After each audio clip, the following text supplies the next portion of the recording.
Milan tengok. Must eat salad lah Milan. Ya. Milan tengok makan salad sayang.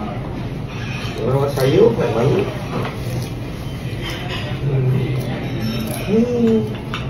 So beautiful.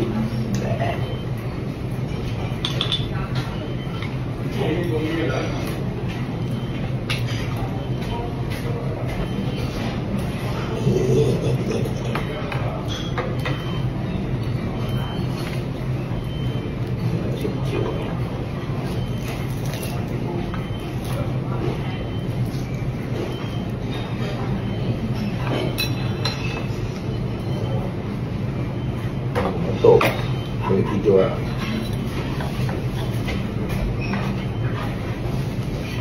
Enak sih. Enak tu. Enggak pernah makan begini. Jepang tak pernah Enggak makan. pernah.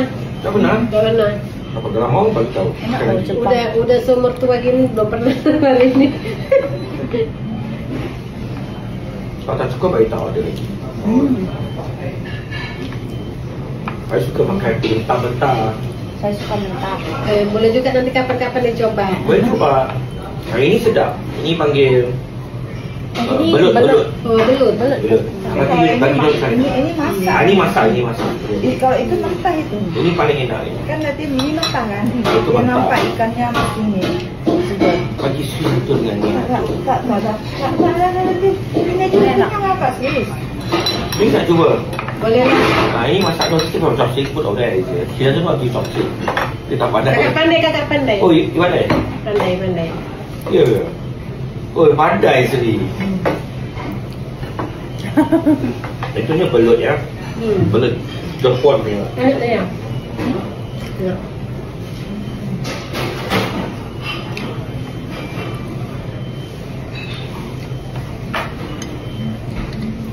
Beautiful. Good girl today. Take a vaccine.